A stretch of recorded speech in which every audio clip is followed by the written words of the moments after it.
I want to now introduce our speaker. Dr. Miller is Director of Environmental Analysis at the William Keck Analysis and the William Keck Professor of Environmental Analysis and History.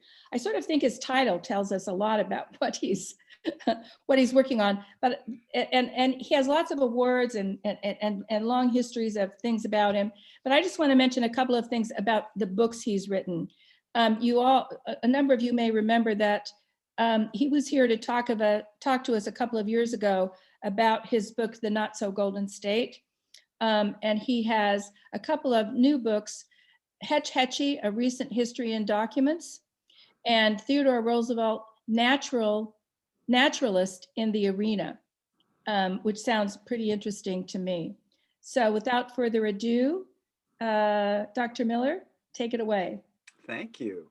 And thank you so much for the chance to be with you all and to have the chance to talk with you a bit about the current administration and some of the things that I think it has actually already done. When I started sketching out this talk in November, it was all pie in the sky because who knew?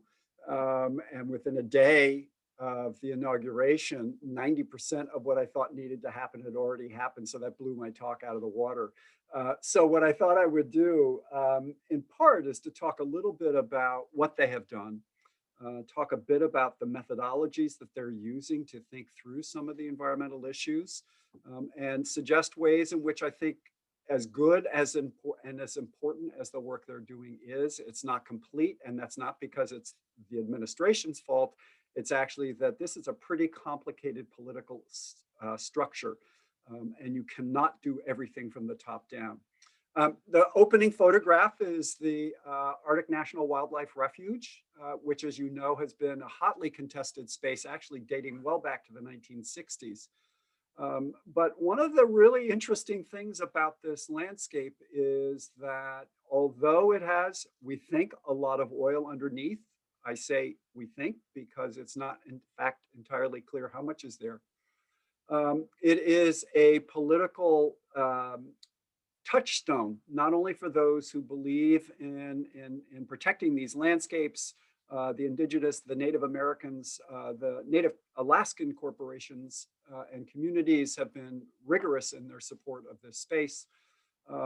But in fact, it turns out big oil is not that interested in going up there. It's too politically contentious. It's also not clear how much oil is there. It's really expensive to drill in this particular landscape. And so one of the ironies of the Trump administration's decision to throw open ANWR for leasing is that they anticipated something like $900 million of lease money would have come through the sales in December.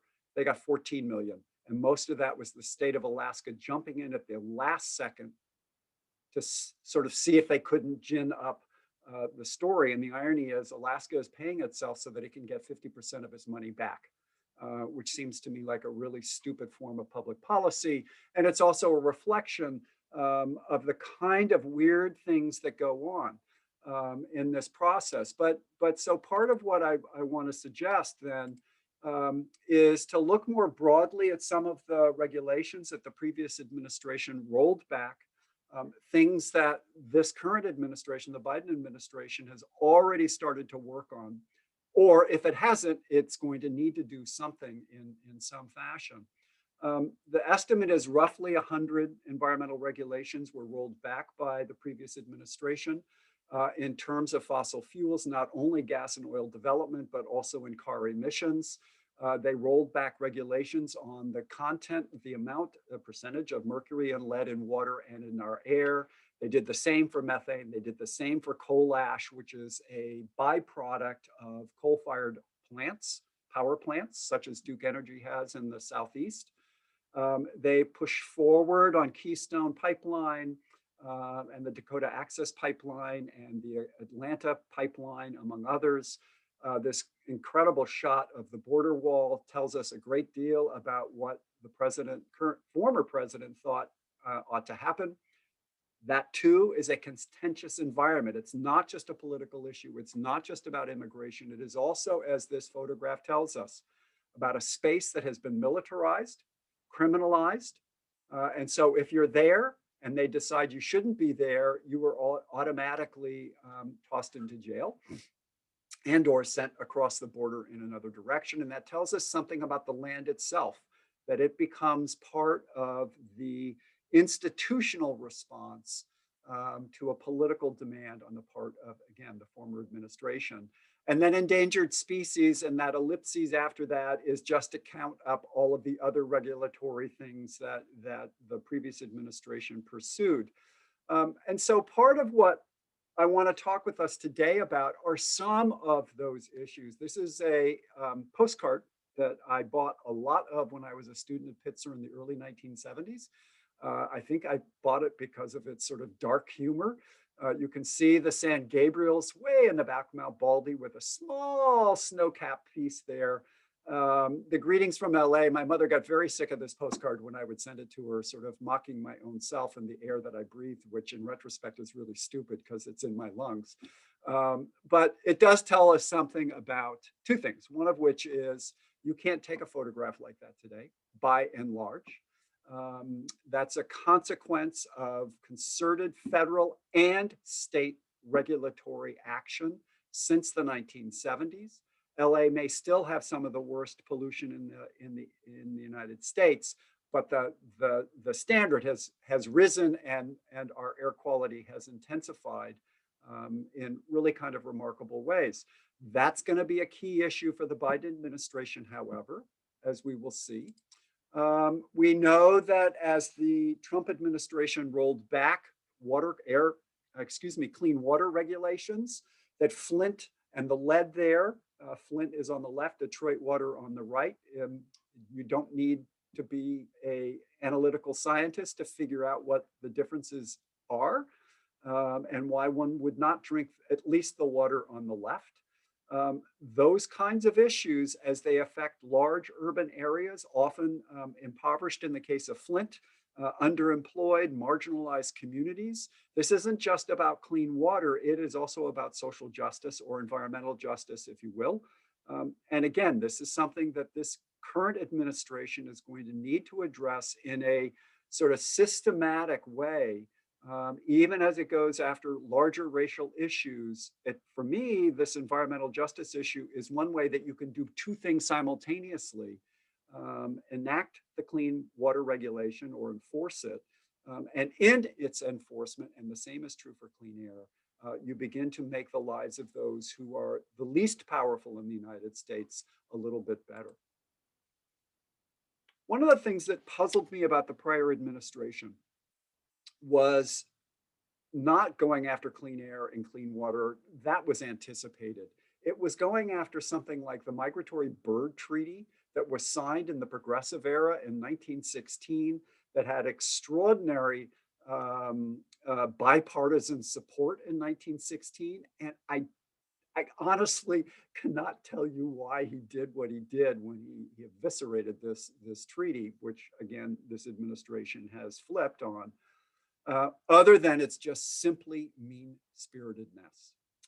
I thought initially that I would frame this argument about this particular case as an example of the prior administration trying to uncouple the 21st century from the environmental regulations of the 20th. And there is a point to that. It was a blunt attempt to not just roll back regulations, but roll back the idea of a regulatory society. But I think with the Bird Migratory Treaty, it's just mean-spirited. There's no reason for this, and I'm thrilled to know that some of that is going to be re-upped. But there are also questions about the public lands, at least as the federal government owns them. And so this is the Tongass National Forest up in Alaska, one of the great temperate rainforests on the planet. In a set of decisions that was not unlike ANWR, the federal government, in the guise of the Trump administration, released lots of old growth forest for harvesting. In and of itself, in a temperate rainforest, you can in fact do good forestry, pull those logs out. It's going to grow back. That's just part of the cycle. The problem in the Tongass is that you don't just take out trees and thus carbon.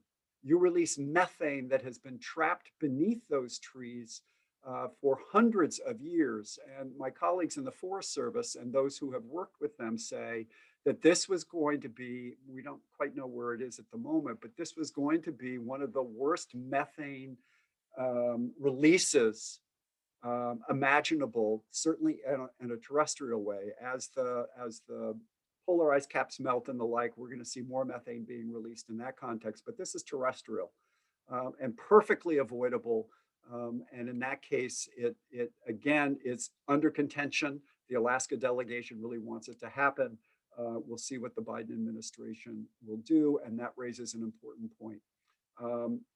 We've got to watch the way in which decisions are made, not just who goes into these positions, but how they make decisions. And I'll talk a bit about that in a second. One of the places that I think will get very quick protection is the boundary waters in the northern part of Minnesota, part of the Superior National Forest. And close to it is a remarkably awful copper mine that would turn toxic much of this watershed, which is the most highly visited wilderness area in the United States. It was set aside in the 1920s as wilderness for canoeing, a rarity in the world then and a rarity in the world now. As you can see, it's an absolute gem. My oldest friend is actually a real aficionado. He lives in Minneapolis, and this to him is heaven. And you know, he has, as a lawyer, been fighting like crazy to protect it. And it really is, I think, going to be something that the administration, the current administration, which will copy what the Obama administration did, will stave off that mine again as part of its re-rollout or rollback, I should say, or roll forward is probably the best idea of it. The other thing that's really interesting, and I want to draw this to the West Coast in particular, although it's also true in the Gulf Coast and the Atlantic Coast, is that the previous administration's offshore drilling, again, they're not going to get the lease sales that they said they wanted to get. But again, it was a way to sort of jab at the environmental community and communities like San Francisco, Seattle, Portland, and Los Angeles, for whom these drilling zones are in their viewshed. It was a flawed attempt. It is not, I suspect, going to succeed. And indeed, again, the Biden administration has already signaled that much of this leasing process is going to be slowed down because very few contracts have been let, and therefore you can actually intervene at this point. And we'll see. I mean, that's part of it. But the other thing I really want to focus on is not just these issues, but who the people are that are going to be addressing these issues. And here it becomes really important to note that what the Biden administration has done is to not only pull people who are public servants and have served the public for so very long, but they are going to be in the position to pick their undersecretaries, their assistant secretaries, the people who are actually going to be doing the work. And so Deb Haaland in the center here, the first Native American to hold a cabinet position, and particularly the Department of Interior, which oversees indigenous lands all over the United States. She's a rock star, a long-term congresswoman who understands the legislative agenda and how the legislature works, which makes her invaluable as a cabinet secretary. It's going to be really interesting to see who she picks to run the Bureau of Indian Affairs. It's going to be really interesting to see who she picks for the Bureau of Land Management, which, as a sub-agency in this cabinet, manages more than 750 million acres of surface and subsurface mineral rights around the United States. So whether the Forest Service manages the surface, if there's coal or oil or gas underneath it, the BLM actually manages it, which is why this dynamic is so interesting. And it's going to give me a great 4 years anyway of sort of thinking through these issues and the problems that they face. One of them, Bear Ears, national monument, which Obama created, that Trump then bifurcated, and now Biden is going to go back to the original, testifies to multiple things simultaneously. Those national monuments, dear to the heart of numerous indigenous peoples in the Intermountain West, can be corrected through executive order. But it also means whoever replaces Biden can do what the prior administration did, which is to cast out an executive order that splits it in half. So here's one of the dilemmas that we face. It's cheering that we've got great people in environmental slots within the cabinet. It's really important what the US House and Senate now do, because it's the legislative process that is way, way more important and enduring than simply an executive order. The president knows that, which is why he's going to push his environmental agenda in a sympathetic House and a more complicated Senate. But part of what we're looking at here, as well as with the Keystone Pipeline, which he is now once again, set aside as President Obama did, is symbolic. And he knows it's symbolic. But sometimes symbols matter enormously. And so if you want to signal something, you put Deb Haaland in charge of Interior. If you want to signal something else, you stop a pipeline that is frankly going to not make the Canadians terribly happy. Too bad. Because this pipeline also runs through Indigenous properties, ancestral, territorial, ceded reservations, and the like.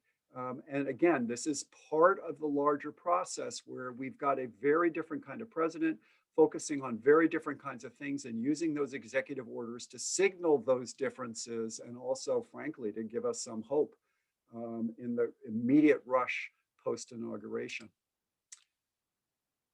The other thing that's, I think, is crucial for this administration to pursue, in part symbolically, but in part at a hardcore, deep diplomatic process, is the global climate crisis. John Kerry is actually a perfect person to pick. I mean, I know he owns airplanes and has lots of houses and jets in between them. Fair enough.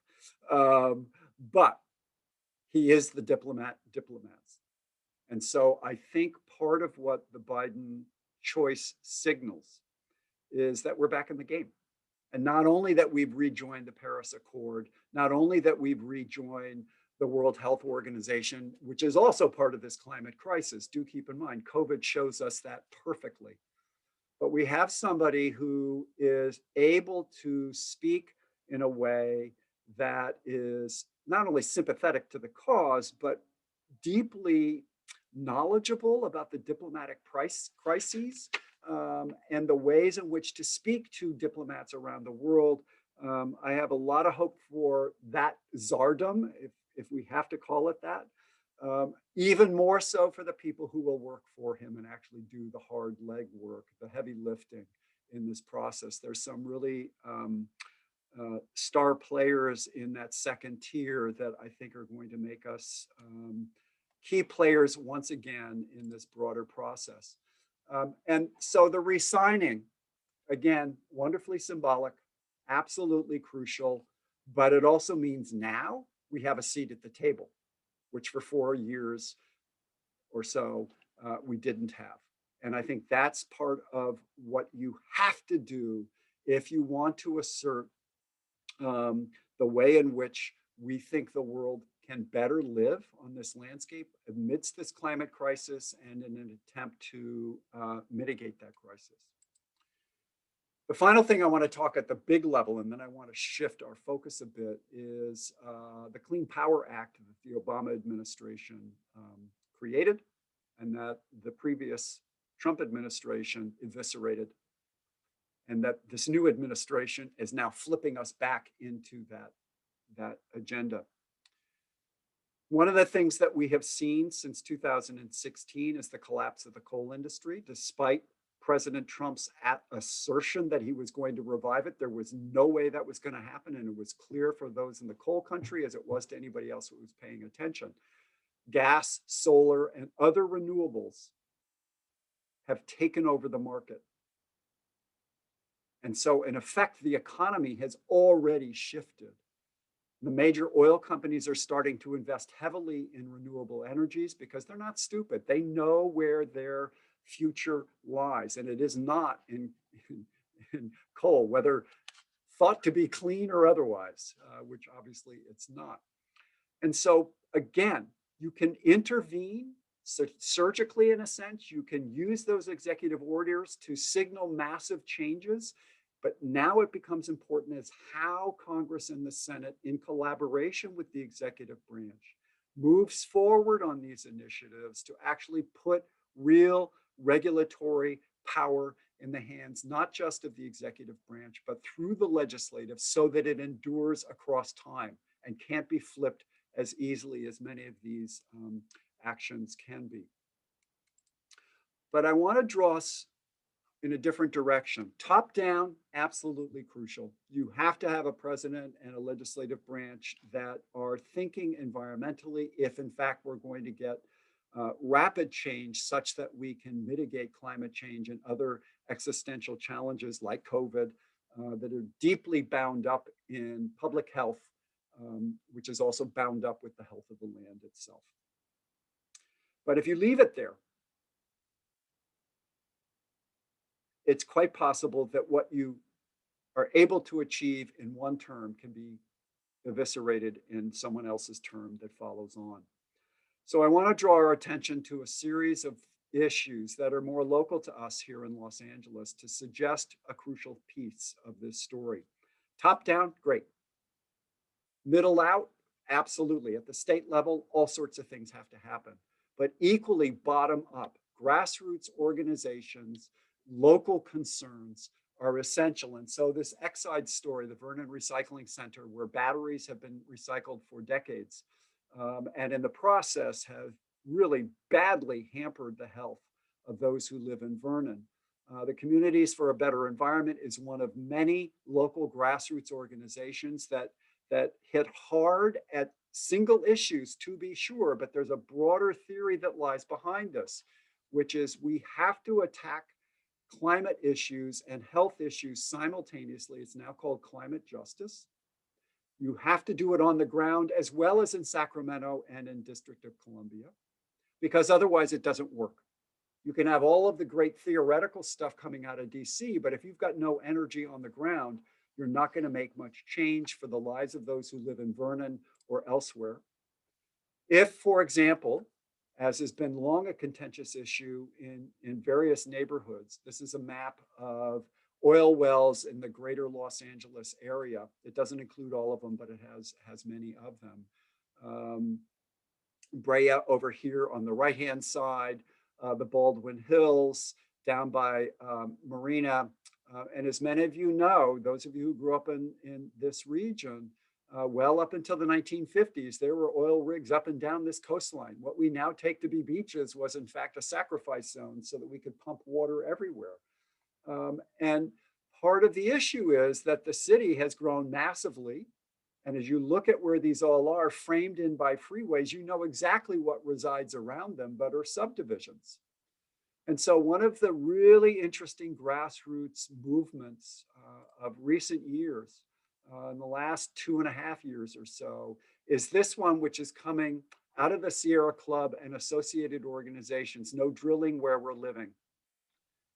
The young woman on the right in the green t-shirt is one of my former students, Monica Embry, graduated from Pomona in 2009, one of the most brilliant organizers I've ever encountered in my life. She used to fight against Duke Energy in the southeast of the United States, moved back home to Los Angeles. The Sierra Club was smart enough to hire her to run this campaign in Southern California, including Ventura, Santa Barbara, Los Angeles, and Orange counties. And part of what she has done, even in COVID, is to build this remarkable group of small grassroots organizations, county by county, neighborhood by neighborhood, that are afflicted with oil wells in their neighborhood, try to get county supervisors in these various areas to agree to sort of shrink those oil production facilities so that they are not impinging upon neighborhoods, with the goal ultimately of shutting down oil production in LA. LA is the single largest urban oil field on the planet. And since there are roughly 15 million people who live in and around these oil wells, this is highly important and has a profound impact on the health of those who live within a mile or so of these facilities. But here's where Monica is absolutely brilliant. And she came into one of my classes in the fall and sort of walked us through this process. Because to get county supervisors to agree to this process is to understand why in the past they haven't. And they haven't because oil workers who are unionized are major supporters of these county supervisors. So Monica has had these long conversations with those oil workers. And it came out that in the process of meeting with union leaders, what they want is to continue to work. What a surprise. And so the deal they have worked out in LA County, and it's frankly brilliant, is that the county will help slow down that production, and then through the process of environmental re-regulation and remediation, hire those same workers that have operated those fields to take them apart, so that they're still getting their union wage, they're still going to have work, and they're going to be part of the solution, not the resistance. And if you can figure out those kinds of intersections and those connections at the local level, we could also do it at the national level. As an example, and this is an Obama administration move that I hope the Biden administration will connect with, they put together a task force linking transportation and housing at the federal level, so that when the federal government incentivized funding for, say, Metrolink, it would also incentivize housing along the Metrolink lines, so that new housing would be built into mass transit.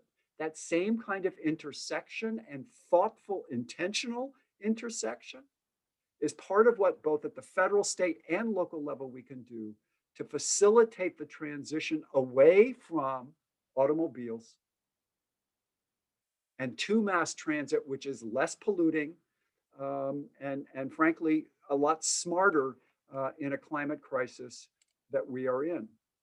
But for those of us who live in Southern California, heck, the whole state, and frankly, all of the Mountain West, from Colorado west, know full well that one of the central dilemmas that we have faced for decades, frankly, thousands, millennia, but we just weren't around for that, are fires. This is a photograph taken in Monrovia of the Bobcat fire this summer's big blaze in the Angeles that you could see here, and then just kept going north across the mountain range, burned on the other side Juniper Hills and other subdivisions that had been built up off of the desert and up into the mountains on their north face. What's intriguing about not just this fire, but all of the others that we have seen, is that they are part of a massive pattern of wildfires that since 2003, 16 of the largest 20 fires in California history, or modern history anyway, have burned.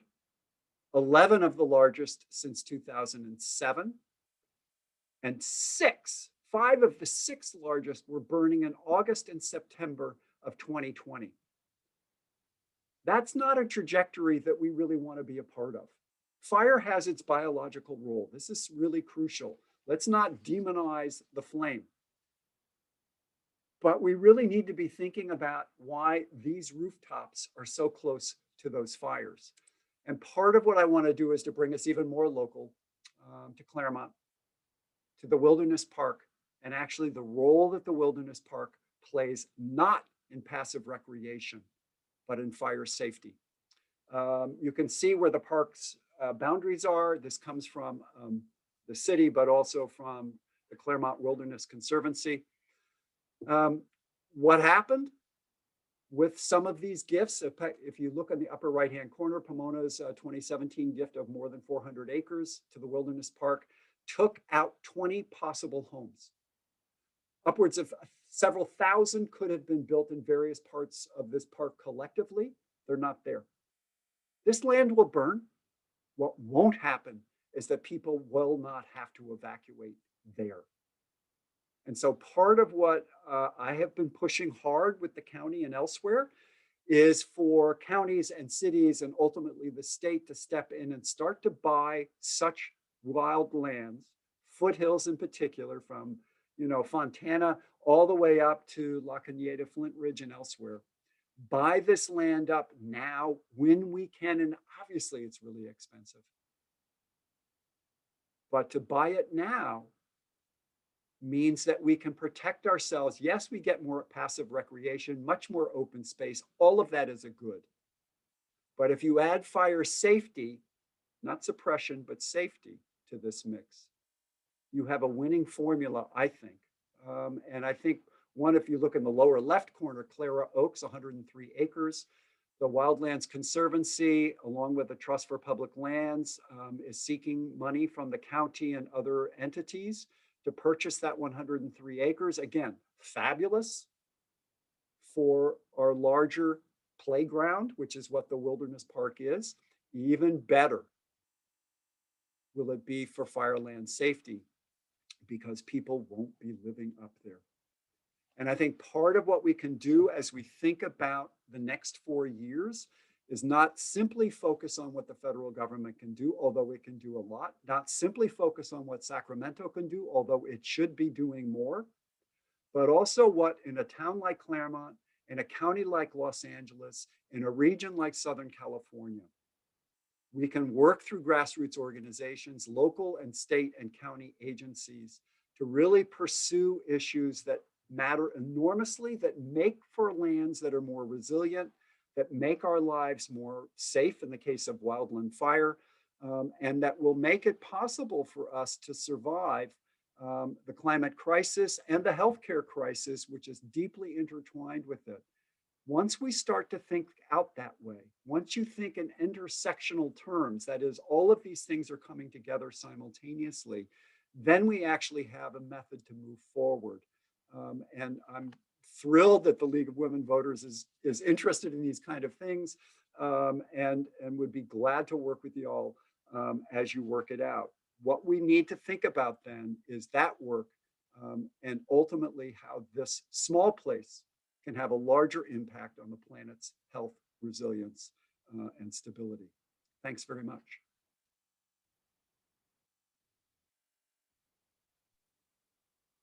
So while Dr. Miller is releasing his screen, I want to make a couple of announcements, and then we'll start taking your questions. I want to say that our next speaker will be Zachary Corser, who is going to talk about defending democracy on February 21st at 2 p.m. So put it on your calendars. You'll be getting our notices about it. I also want to let you know that our nominating committee is working, headed by Ginger Elliott. And we do need some help on the board starting next year. So keep that in mind. And the last thing I want to announce is that under ordinary circumstances, when we're having these meetings, when we were together, not on Zoom, but we were all together, we use them as fundraisers. And our annual budget, not our whole money, but our annual budget is in the red this year because we did very little fundraising last year. As we were heading into the election, people were so busy working on getting the vote out and that sort of thing, which is what we wanted people to be doing, that we could use some extra funding. So if you appreciate these Sunday afternoon chats, please go to our website, send us a little money. We'd be happy to have it. Thank you. Okay, now questions. The first one comes from Nancy Treasure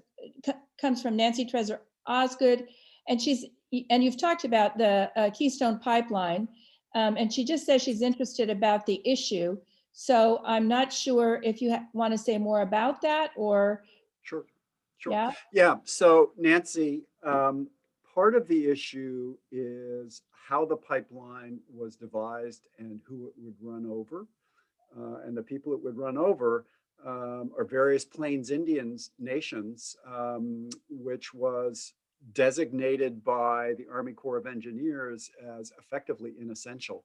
We need the pipeline, and this is how it's going to go, and this is why it's going to be cheap because we're frankly just going to take your land.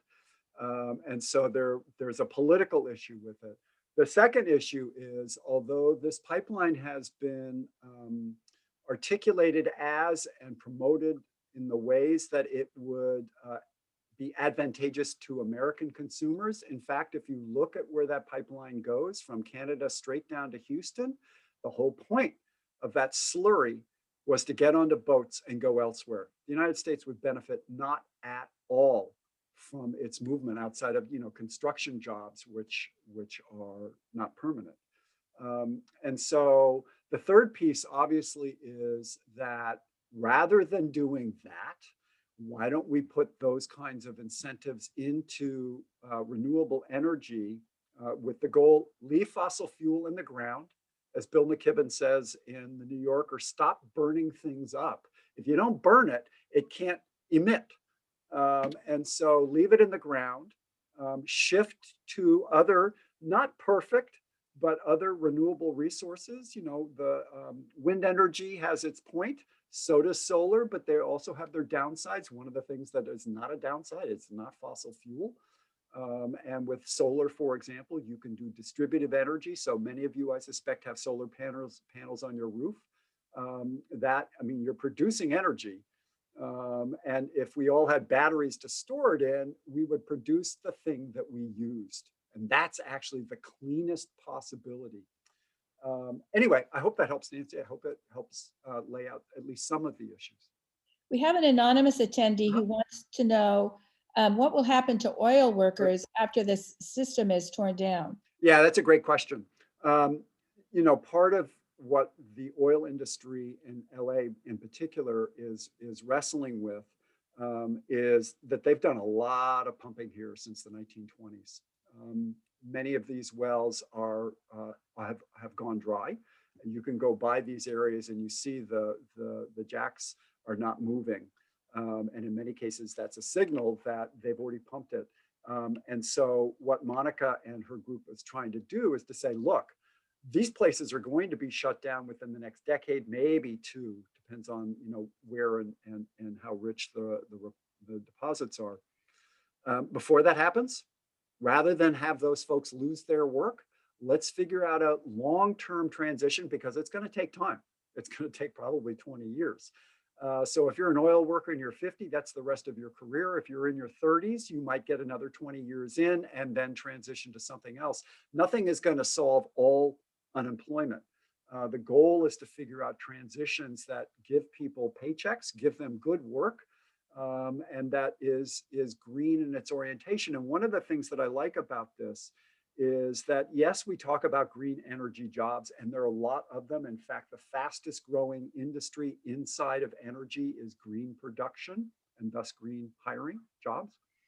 But not everybody's going to get that, right? So let's figure out the transitional process whereby if we're moving from coal, if we're moving from oil and gas, how those workers who have been well and truly trained, let's use their knowledge in a way that gives them the dignity of work, for goodness sakes, and a good salary, as long as we can, just not to continue production.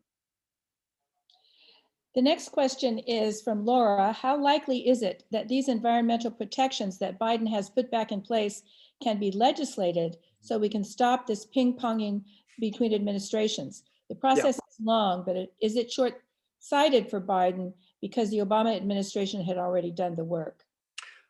No, I actually think again, as I had mentioned, some of this is just symbolic. And I don't mean just symbolic. I mean, it is a signal to those for whom these issues matter enormously that they are aligned with them, us, for those of us who feel this way. I think the House is a no-brainer. The question is the Senate and what in its very I mean, I know Kamala has the tie-breaking vote, but how often is she going to bang that gavel? I mean, at some point you have to sort of figure those things out. Um, but the goal really is to roll back those things that we have found inimical to public health and native rights, and among others, and then start the legislative process. It will take time, but I think I mean, you've got to try.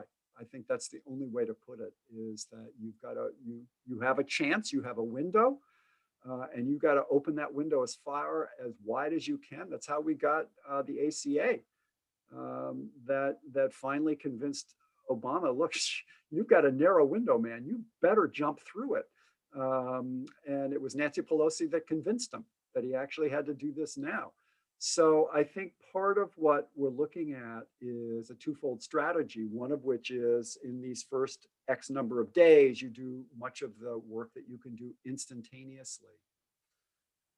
The long-term stuff is going to take long-term, but you've got to get your cabinet in place so that they can actually do the testimony before Congress, that they can ramp up in relationship to Congress the work that needs to be done and what it needs to be look like before you can hit the ground and running and get running.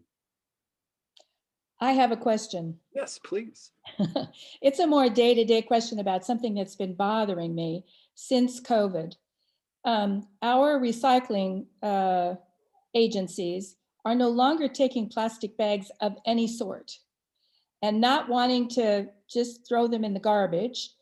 My husband and I have just been saving them, hoping that someday Someday. it's going to be something we can do with all of these plastic bags. We read so much about all of the plastic that's in the ocean and actually now in us. It Yep. just seems like such a horrific thing to keep doing. And my garage is going to be full of plastic bags before too long. And then I have no idea what we're going to do. Yeah, the dilemma is that, at least as Claremont has identified it, they're not taking them because they jam up the conveyor belts. I mean, it's actually not about the plastic, it's about the technology that you move. And if you've never been to one of the recycling centers, I urge you to go. It is mind-blowing. I used to take one of my classes there just to say, look, this is us. This is our consumption, and here, and then we'd go to a landfill, right? So you see both sides of this process. I think the answer in part, and it's only partial, is don't put things in plastic bags. We buy pasta and it's in a plastic bag, and like, okay, that's unless you can make your own fresh pasta. But I think part of what we have to figure out the question that you're raising for two reasons. Not only is it the plastic, it's the fossil fuel that produces the plastic, the Right. air pollution that production process blows into the air that we then breathe, the microplastic that is in water everywhere, coming out of our shampoo and other kinds of things. I mean, we have done a number on ourselves and every other species. It's embarrassing and it's not terribly healthy. But one of I got my hair cut today because our stylist will come out and we'll do it outside. It was freezing. We decided she needed Bernie mittens to cut our hair, and then we realized mittens weren't going to work. But she and I were talking about this, and one of the issues is how much can the individual do when the process is so systemic? And I think consumption actually is the one place we can have an impact. It's very weird. So here's like a way to think about it. Americans consume roughly 10% of all goods and services on the planet. So if we change our pattern of consumption, that's not small. Equally so for China, by the way.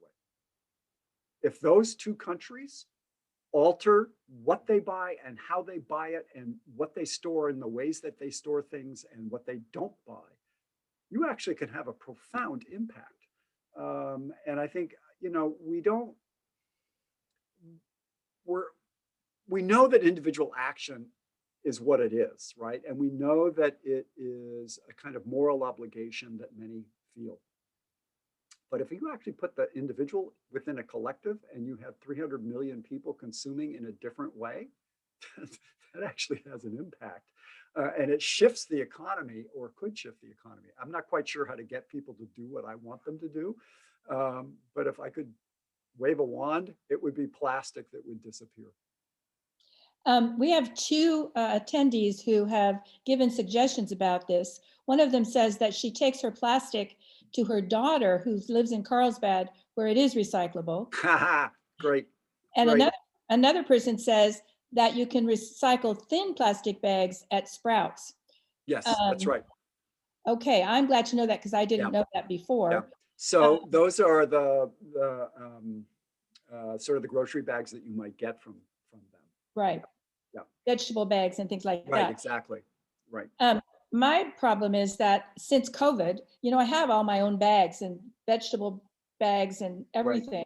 Right. But since COVID, and I have groceries delivered, and you can't take those bags in the Yes, you store. can now. You can.